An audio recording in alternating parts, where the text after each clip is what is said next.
Amós capítulo 9, versos desde el 1 hasta el 10. Leemos la palabra de Dios en el nombre de Jesús. Vi al Señor que estaba sobre el altar y dijo: derriba el capitel y estremézcanse las puertas y hazlos pedazos sobre la cabeza de todos. Y al postrero de ellos mataré a espada. No habrá de ellos quien huya ni quien escape. Aunque cavasen hasta el Seol, de allá los tomará mi mano. Aunque subieran hasta el cielo, de allá los haré descender. Si se escondieren en la cumbre del Carmelo, allí los buscaré y los tomaré. Y aunque se escondieran de delante de mis ojos en lo profundo del mar, allí mandaré a la serpiente y los morderá. Y si fuesen en cautiverio delante de sus enemigos, allí mandaré la espada y los matará. Y pondré sobre ellos mis ojos para mal y no para bien. Versículo 5. El Señor Jehová de los ejércitos es el que toca la tierra y se derretirá. Y llorarán todos los que en ella moran. Y crecerá toda como un río y mermará luego como el río de Egipto. Él edificó en el cielo sus cámaras y ha establecido su expansión sobre la tierra. Él llama las aguas del mar y sobre la faz de la tierra las derrama. Jehová es su nombre. Hijos de Israel, ¿no me sois vosotros como hijos de etíopes? Dice Jehová. ¿No hice yo subir a Israel de la tierra de Egipto y a los filisteos de la tierra de Caftor y de Kir a los amorreos? He aquí los ojos de Jehová el Señor está contra el reino pecador, y yo lo asolaré de la faz de la tierra, mas no destruiré del todo la casa de Jacob, dice Jehová. Porque aquí yo mandaré y haré que la casa de Israel sea zarandeada entre todas las naciones, y como se zarandea el grano en una criba y no cae un granito en la tierra. Versículo 10. A espada morirán todos los pecadores de mi pueblo que dicen: no se acercará ni los alcanzará el mal. Señor, una vez más venimos delante de tu presencia suplicándote tu oportuno socorro. Háblanos por medio de tu palabra. Trae convencimiento de pecado. Señor, hazte presente en medio nuestro para consolarnos, para redarguirnos, para reprendernos, para traernos en arrepentimiento y fe delante de ti. Ayúdanos, oh Señor, ten misericordia del predicador en medio de sus debilidades. Asístele, Señor, pero también ten misericordia de los oyentes. Dales, Señor, el escuchar. Ayúdanos a vivir conforme a tu palabra, confiando en la obra de Cristo en la cruz del Calvario, porque te lo pedimos por Jesús. Amén. Un pastor llamado Donald Barnhouse de Filadelfia, él, mientras predicaba un sermón, él hizo la siguiente pregunta: ¿cómo sería una ciudad gobernada por Satanás? ¿Qué pasaría en aquella ciudad que Satanás ejerza la totalidad del poder para influenciar y dirigir todo lo que ocurra en aquella ciudad? Para sorpresa de sus oyentes, aquel pastor inició diciendo: en aquella ciudad los bares, todos los bares estarían cerrados. No habría ningún tipo de venta de alcohol ni de prostitución. Todas las calles estarían limpias. Los niños les dirían a sus padres: sí, señor, sí, señora. ¿Qué pasaría en una ciudad donde Satanás gobernara? Las iglesias estarían llenas. No habría sillas vacías en las iglesias. En una ciudad gobernada por Satanás. Cero violencia, cero groserías. Pudiéramos nosotros añadirle: los deliveries respetarían las señales de tránsito. no habría violencia. Una sola cosa, que en los púlpitos no se predicara la palabra de Dios. Lo único que Satanás haría es que no se predique el evangelio de Jesucristo. Quizás coaching espiritual, superación personal, 7 pasos para un matrimonio feliz, 5 pasos para ayudar a tus niños en los terribles 2. Pero no se predicaría el evangelio de salvación. Y lo que este pastor estaba ilustrando es el hecho de que el único mensaje que tiene capacidad de transformación es el evangelio, para marcar la diferencia, el destino de los seres humanos. En el pasaje que nosotros acabamos de leer, es esto lo que está pasando. El pueblo de Israel tiene una buena religión, tiene sacrificios, pero no están obedeciendo la palabra de Dios. La voluntad de Dios no está siendo tomada en cuenta. La voz de Dios no está siendo escuchada. Amós viene ya en su parte final de su oráculo contra Israel, y me gustaría que pusiéramos este pasaje en su contexto. Las primeras visiones, Amós habló más que Dios.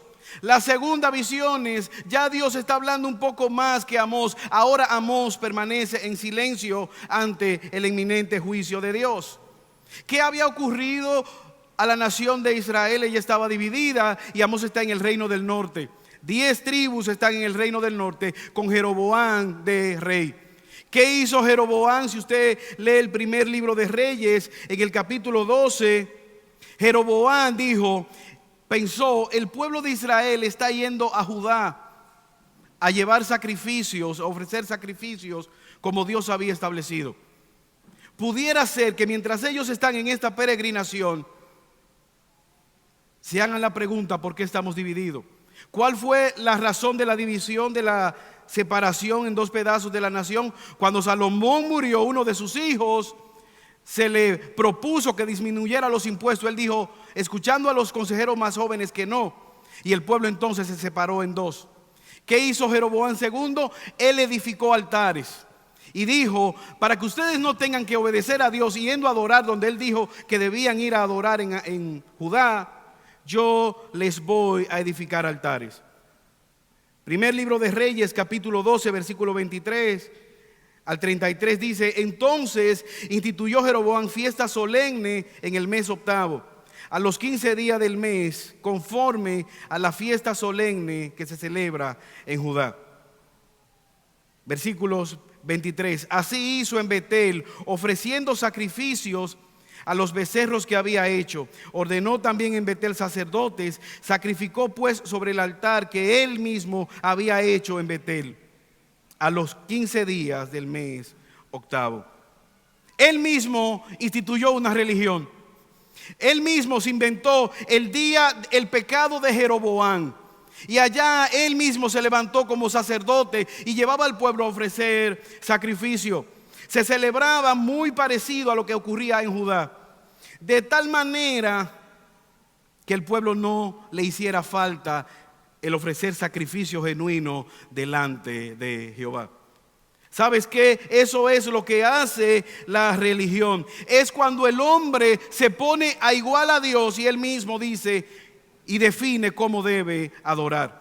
Un Dios que yo inventé, una adoración que yo estoy dispuesto a ofrecer, una influencia y poder que yo controlo. Usted ha escuchado a algunas personas decir, no hay que estar metido en una iglesia para adorar a Dios. Dios está en todo lugar, no hay que tomarse la religión a pecho. Dios me entiende, Él sabe la situación económica que yo estoy pasando, Él sabe mi situación laboral. Un día yo iré y adoraré a Dios.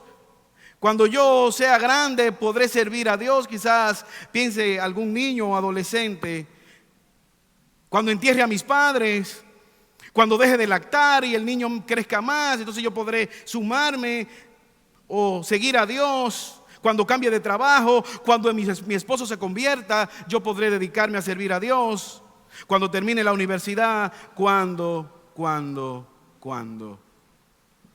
Esto había hecho Jeroboam, una religión a la medida. Y eso es lo que ocurre muchas veces con el ser humano. No querer someterse a Dios e inventar ídolos que pueden domesticar. Este pasaje nos muestra que Dios no puede ser domesticado.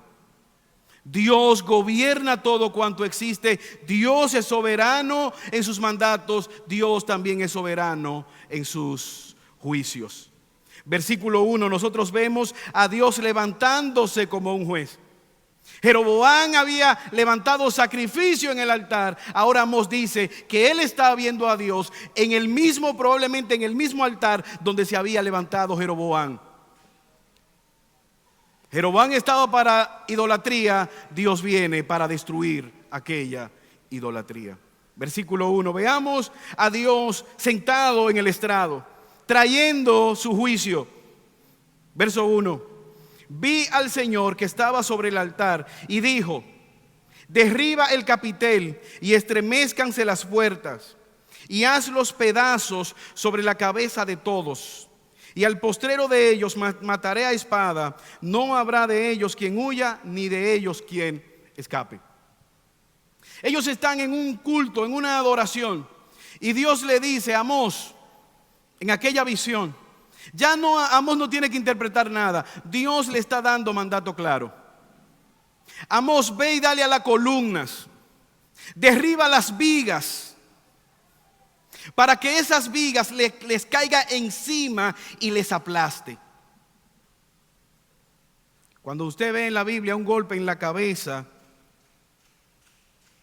es un golpe letal. Usted quiere saber si alguien está delicado de salud. Óyeme, se cayó. ¿Y dónde se golpeó? No, en el dedo chiquito. Eso duele. Pero cuando usted le dice, se golpeó en la cabeza. Oh, pero ¿y cómo está? Dios dice, levántate y derriba. Pero derríbalo, no una ventana, no una parte lateral, no una remodelación de las alfombras. Tumba el edificio para que les aplaste. Tumba este santuario. Puede ser el santuario de Betel, donde se estaba llevando a cabo la idolatría. No nos dice cuál es ese santuario, pero habla de que será un día de destrucción. Llama la atención algo. En el capítulo 1, versos 1 y 2, Amós, cuando se levanta a profetizar, él dice que él viene de parte de Dios para profetizar al reino del norte, específicamente, que Jeroboam era el gobernante de esa nación. Amós capítulo 1, versos 1 y 2, y que en la parte sur, él menciona que había un rey llamado Usías. Usías era el rey gobernante en la parte sur. Ahora llama la atención porque Isaías era un profeta contemporáneo a Amós. Y dice Isaías en su capítulo 6 que cuando Usías murió, él tuvo también, al igual que Amós, una revelación. Pero esta revelación fue en el templo que estaba en Judá. Y Isaías vio a Dios grande, sublime. Sus faldas cubrían todo el templo, alto, grande. Por encima de él habían serafines con 6 alas.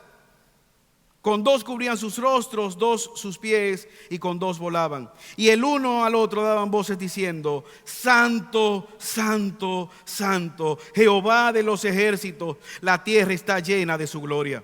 Y el templo, los quiciales temblaban y se estremecieron con la voz del que clamaba. Y la casa se llenó de humo. Versículo 5, oye lo que dijo Isaías. Entonces dije: ay de mí, soy muerto. ¿Por qué? Porque siendo hombre inmundo de labios y habitando en medio de un pueblo de labios inmundos, han visto mis ojos al Rey Jehová de los ejércitos. En el mismo momento, en la misma nación, en la misma época, el reino del norte tiene ídolos, tiene un Dios ficticio. Pero en el reino del sur, en Judá, Isaías tiene una revelación de Dios, viendo un Dios poderoso, un Dios que gobierna, un Dios que cuando habla el templo tiembla, un Dios soberano, un Dios que destruye el pecado. Y él piensa al ver la gloria de Dios, ay de mí. Él puede ver su propio pecado y decir, voy a morir, porque mis ojos han visto la gloria de Dios. Pero ay de este pueblo.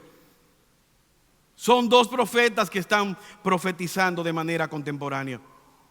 Hermanos, esto debe tener repercusiones para nosotros, porque Dios no es un ídolo que tú puedes inventarte.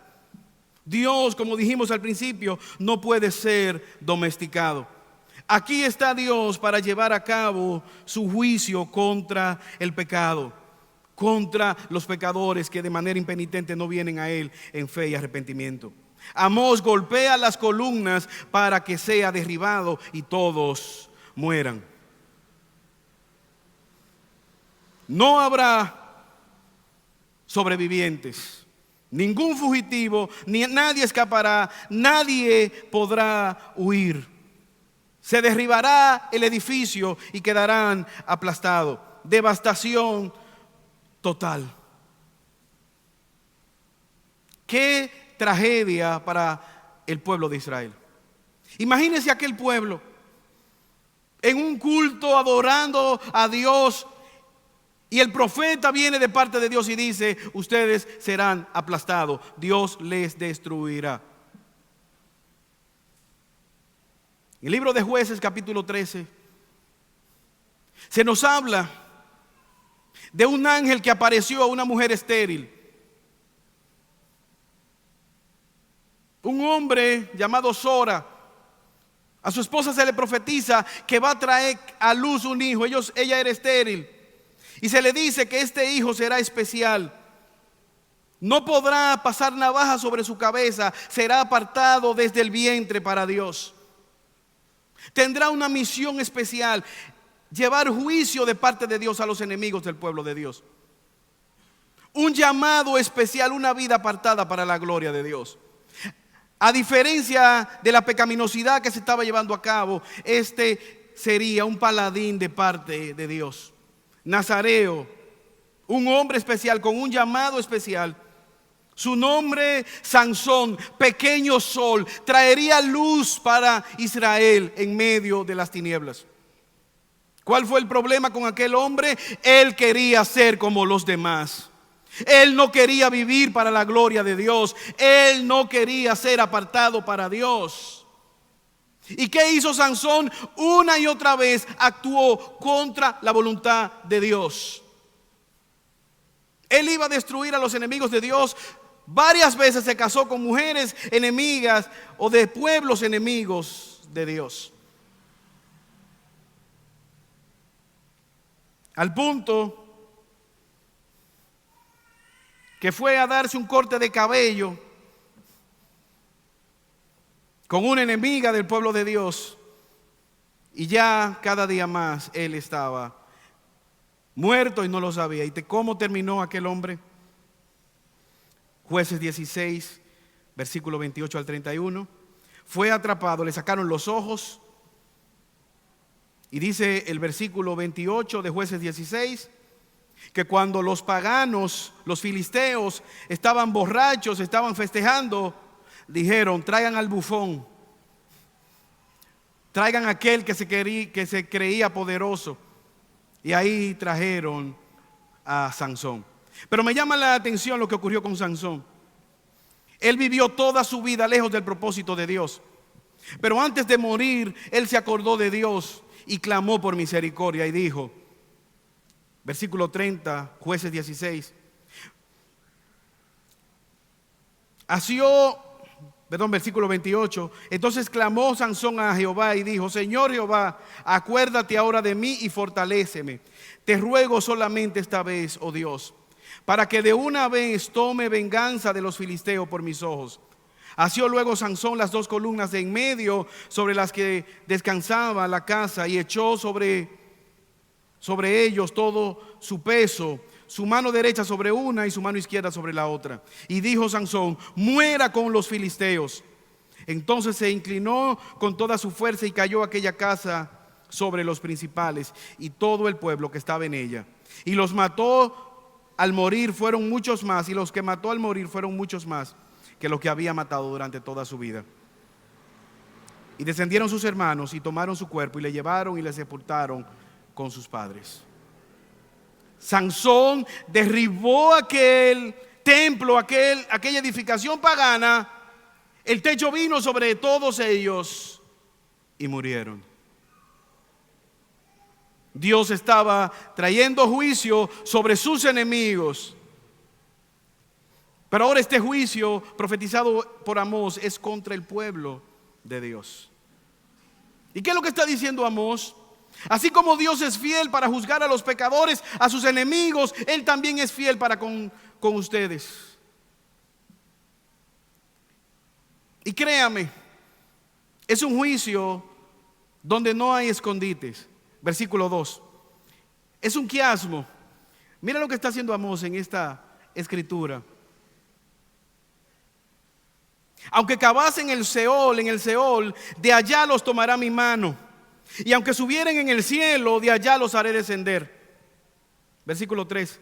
Si subieren y se escondieren en la cumbre del Carmelo, allí los buscaré y los tomaré. Y aunque se escondieran de delante de mis ojos en lo profundo del mar, allí mandaré a la serpiente y los morderá. Versículo 14. Bueno, ya yo me salvé, me llevaron cautivo a otro pueblo. Ya aquí Dios no tiene jurisprudencia. Aquí hay otro síndico. Aquí hay otro gobernador. Es más, estoy fuera del país. Aquí hay otro presidente. Él no puede llegar aquí. Versículo 4.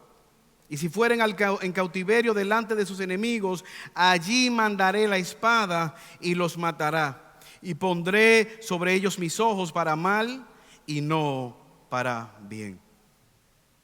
Él está revelando 5 posibles escondites quiásmicos. Yo voy a cavar una tumba tan oscura que no me encuentre. Me meteré en una fosa profunda y allí Él no me va a encontrar. No, yo voy a hablar con Elon Musk y que me preste un cohete. Me voy a montar y voy a subir a los cielos donde Él no me alcance.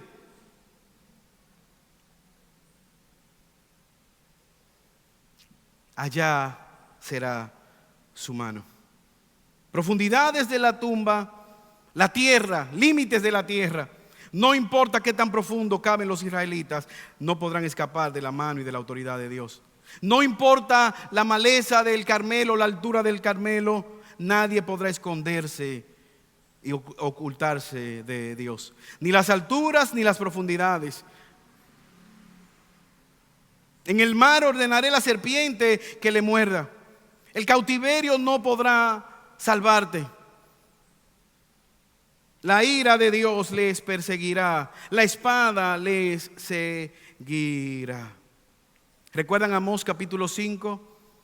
Versículo 18 dice que será como aquel que llega a su casa o que se libra del león y entonces dice me salvé y ahí viene el oso y lo devora.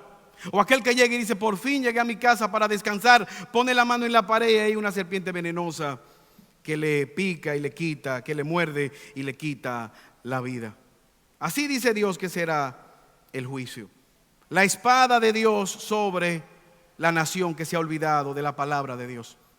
Espada sobre los hijos de Jeroboam, sobre Amasías, sus hijos, los sobrevivientes, los exiliados, la destrucción del altar.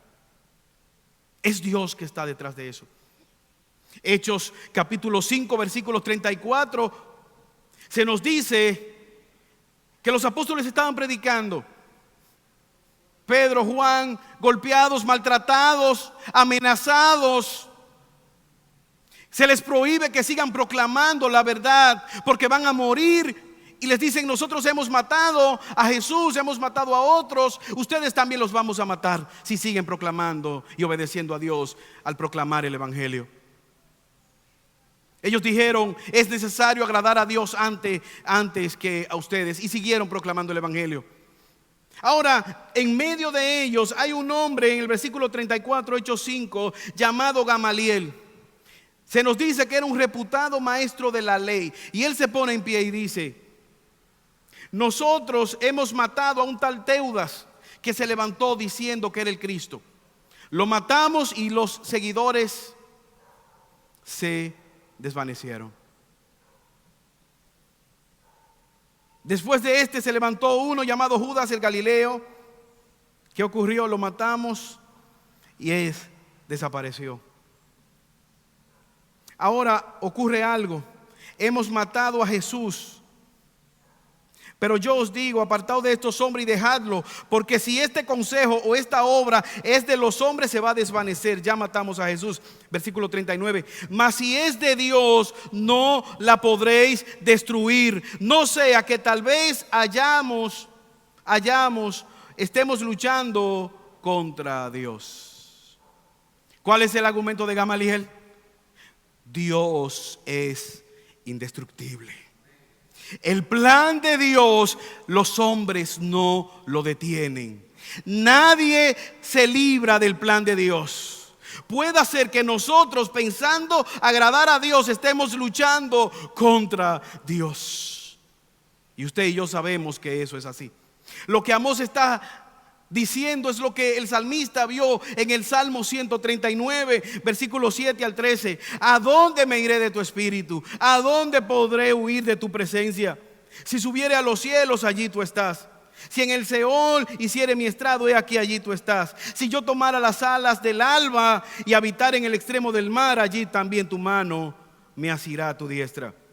Si dijere, las tinieblas me ocultarán, aún la noche resplandece delante de ti. Versículo 12. Lo mismo son las tinieblas que la luz.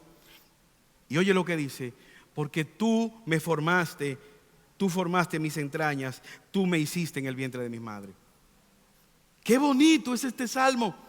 Qué agradable es saber que Dios está en todo lugar. Cuando clamamos a Él en nuestras oraciones y Él escucha nuestras oraciones. Pero ¿sabes qué? Dios también escucha nuestras murmuraciones. Qué bonito que Dios nos mira cuando estamos orando, leyendo las escrituras. ¿A dónde podremos escapar cuando pecamos delante de Dios? ¿Dónde está Dios cuando tú y yo pecamos? En el mismo lugar, en su trono, cuando también le obedecemos. Nos gusta que la presencia de Dios esté para bendecirnos, pero nos suena raro cuando la misma presencia de Dios está para llamarnos al arrepentimiento. Amós está viendo a Dios como un juez. ¿Dónde podrás esconderte? Ahora, hermanos, yo sé que nosotros los dominicanos somos el final. Nosotros le buscamos la vuelta. Quizás tú estás sentado y dices, no, eso yo sé cómo librarme de Dios. Yo puedo esconderme detrás de un gran paisaje y Dios no puede verme. Quizás me pueda meter en una cueva, en lo oscuro, en lo profundo de una cueva. O quizás me puede esconder en el vientre de un pez. Ahí sí es verdad que Dios no podrá seguirme. Ahí sí podré yo escapar. En el vientre de un pez Dios no me va a encontrar.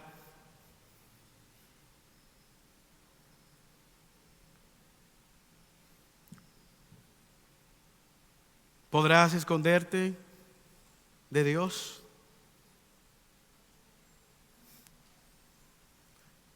Dice José Rafael, niño de 4 años, que no. Es verdad, José Rafael, no podemos escondernos de Dios.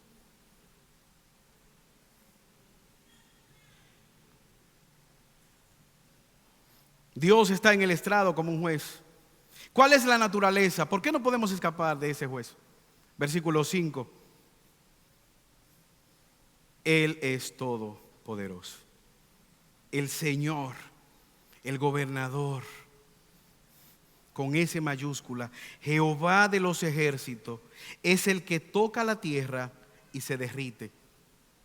Llorarán todos los que en ella moran y crecerá todo como un río y mermará luego como el río de Egipto. Versículo 6. Él edificó en el cielo sus cámaras y ha establecido su expansión sobre la tierra.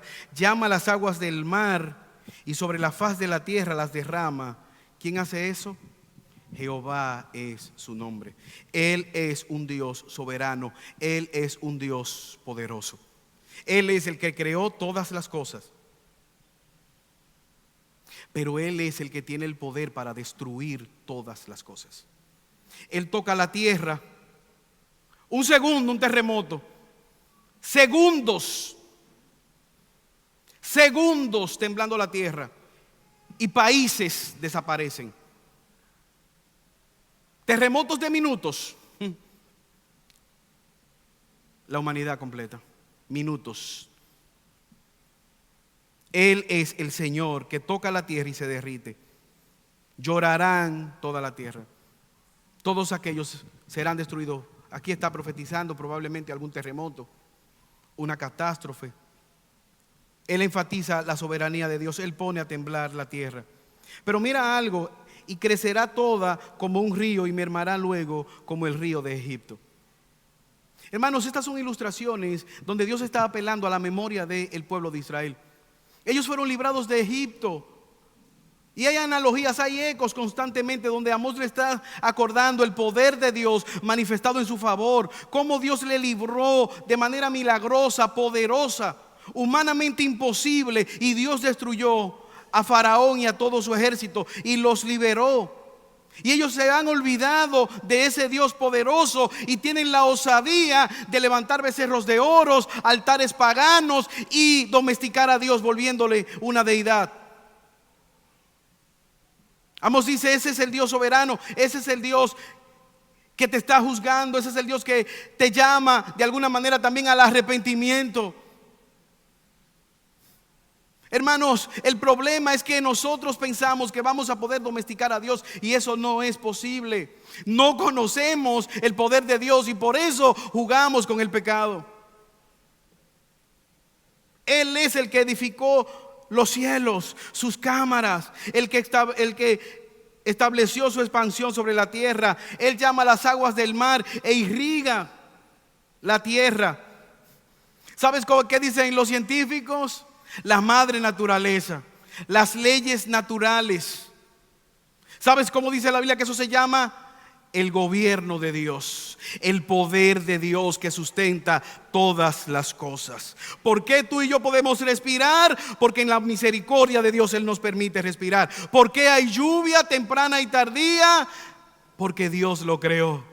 A las escuelas le dicen: mira, esta es la madre naturaleza, el ciclo del agua. Nosotros decimos: ese es el poder y la misericordia de Dios sustentando su creación, para que el hombre pueda vivir, cultivar la tierra. Él creó la sed, Él creó el agua, Él creó el hambre, Él creó el alimento. Mira el poder de Dios, mira el control de Dios, mira la soberanía de Dios. Él es el que pone a temblar la tierra. Él es el que gobierna todo, visible e invisible, trono, potestades. Ese es el Dios al quien tú y yo le servimos. Ese es el Dios poderoso que está en nuestro favor, pero que también nos llama cuando nos equivocamos y nos corrige. Él es el que juzga a los pecadores. Versículo 7. Dios es amor, pero Dios no es un oso de peluche. Dios no es un osito de peluche, cuidado. Él es amor, pero también Él es fuego consumidor. Hay un presidente que lo pusieron a jugar con un león para demostrar cuán poderoso era aquel presidente. La nación, el mundo se sorprendió. Aquel presidente tan poderoso jugando con un león. Y usted dice: bueno, yo lo más que he llegado es acariciar un perro. Pero después se descubrió que él le había hecho una cirugía al león para sacarle todos los colmillos. Dios es el león de la tribu de Judá. Él es el que viene y juzga a los pecadores. Versículo 7. Hijos de Israel, ¿no me sois vosotros como hijos de etíopes? Dice Jehová. ¿No hice yo subir a Israel de la tierra de Egipto y a los filisteos de Caftor y de Kir a los arameos? He aquí los ojos de Jehová el Señor están contra el reino pecador, y yo los asolaré de la faz de la tierra, mas no destruiré del todo la casa de Jacob, dice Jehová. ¿Qué es lo que le está diciendo? Hijos de Israel, ¿ustedes no se acuerdan que con mano poderosa les saqué de Egipto? Ustedes se han olvidado de que la tierra de Cus, de Etiopía, Deuteronomio 2, fue sustituido aquel reino. Yo le quité el reino a Moab y se lo di a Ar. A Amón le quité su tierra y se lo di a los sansumitas. A los filisteos le quité la tierra y se lo di a los abiaitas. Ustedes no vieron eso, que yo soy tan poderoso que decido a quién le quito la tierra y a quién se la doy. Ustedes no se acuerdan que ustedes eran esclavos y yo les redimí de Egipto. Pues ahora la tierra de ustedes, que ustedes no cosecharon, no sembraron, no merecen, yo se las voy a quitar y se las voy a dar a los amorreos. Desde el capítulo 2, Amós les está diciendo lo que Dios va a hacer o lo que hizo en las naciones paganas. Ahora le llega el turno a los pecadores de Israel. De la misma manera, Dios traería juicio. Hay un principio a resaltar. La misericordia de Dios no es una licencia para pecar. Dios perdona al pecador, no es para que viva de manera irreverente y no tome en cuenta sus misericordias y su amor y su perdón. Mira cómo dice el versículo 8.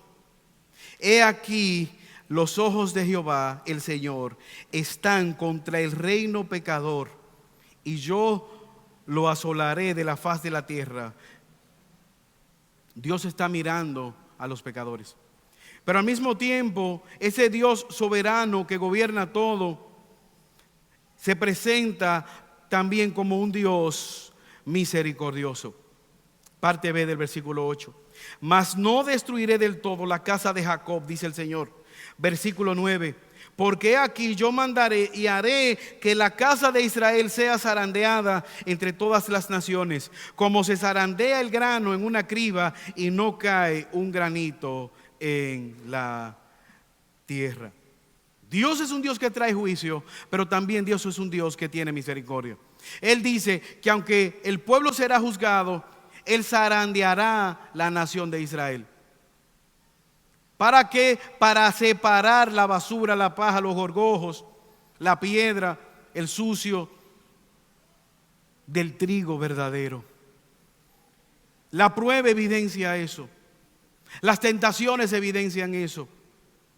Cuando viene a nuestra vida la aflicción, cuando viene el fuego, ¿qué hace el fuego? Derrite el plástico, pero purifica el oro. A través de estos juicios quedará un remanente fiel a Dios. No porque sea mejor, sino porque Dios es misericordioso. No porque no hayan pecado y merezcan el cielo, sino porque Dios quiere manifestar su misericordia.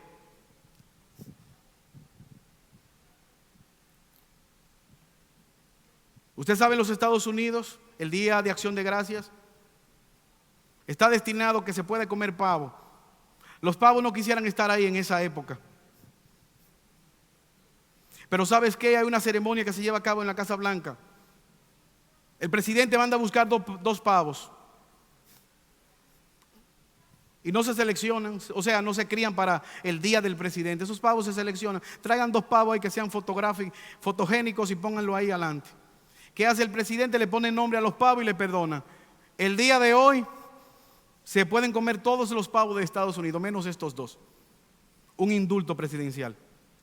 Usted se imagina un periodista, después de que estos pavos sean indultados, haciéndole una entrevista a los pavos. Pavos, don Pavo, ¿qué usted hizo? Dígame, ¿qué fue lo que hizo que el presidente le perdonara? Muy bien, muy bien. ¿Cómo usted llegó aquí delante del presidente? ¿Cómo llegó usted aquí delante del presidente a la Casa Blanca?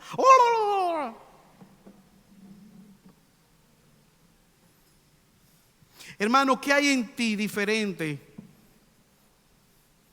a lo que hay en el pueblo de Israel que va a ser destruido? Puedes tú estar sentado aquí y decir: yo nunca he pecado.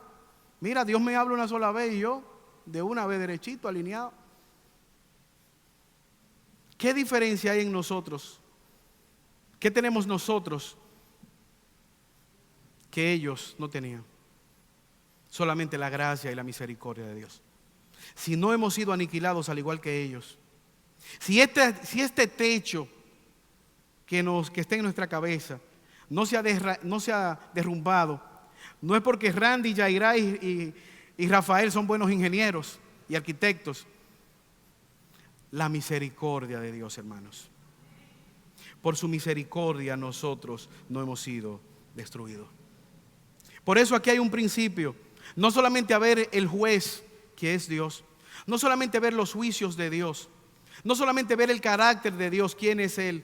Dios creador, soberano, poderoso, que está en todo lugar, que nadie escapará de Él, que es santo, que castiga al pecador, pero también es misericordioso cuando Dios decide escoger un grupo soberanamente, misericordiosamente para manifestar, darnos de su gracia y librarnos de su juicio, para que podamos vivir en gratitud delante de Él. Pero ¿sabes qué? Que también Dios está dispuesto en su misericordia a perdonar a aquel que viene a Él en fe y arrepentimiento. ¿Qué esperaba Dios que ocurriera con el pueblo? ¿Por qué Dios advierte? ¿Por qué Dios manda una y otra vez a los profetas? Porque Dios anhela que el pecador se arrepienta. Pero por la dureza de sus corazones, aún el pecador prefiere vivir en su pecado. Ante aquel juicio, ¿qué usted cree que iba a hacer la nación? Versículo 10. A espada morirán todos los pecadores de mi pueblo que dicen: no se acercará ni nos alcanzará el mal. ¿Tú sabes qué es lo que pasa? El pastor se desayunó con limón hoy. Un limón fue que le dieron a Mago. Y por eso es que está diciendo eso que decíamos. Eso no lo va a pasar a nosotros.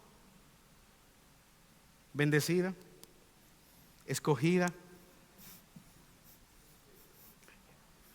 hija de Dios forever,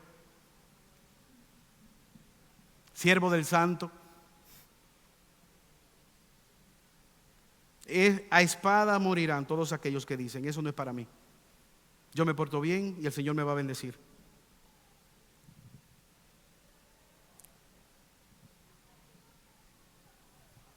Al inicio de mi sermón yo les hablé a ustedes de Sansón.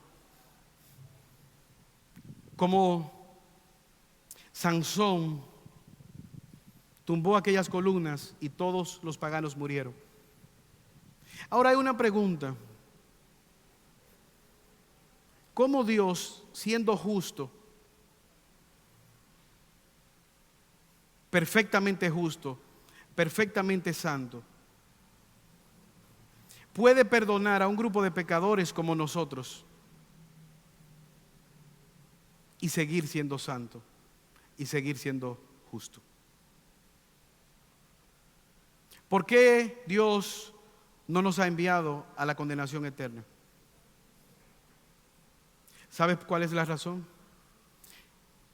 Porque un día otro ángel se apareció y anunció el nacimiento a una mujer que no podía tener hijos, una virgen que se llamaba María, y le dijo que iba a tener un hijo, que no iba a ser un paladín simplemente como Sansón, sino que sería el Salvador de toda la humanidad. Aquel hijo no se quedó en un pesebre para ser visto el 25 de diciembre. Él creció en sabiduría, en obediencia para con Dios y para con los hombres. Maduró en edad, vivió una vida de perfección. Obedeció perfectamente. Nadie pudo acusarle de pecado. Obedeció perfectamente a Dios. Y un día la ira de Dios vino sobre él. Destruyó aquellos sacrificios del templo. La ira de Dios le aplastó. Y la humanidad quedó en tinieblas cuando Él murió, sin esperanzas. Tragedia.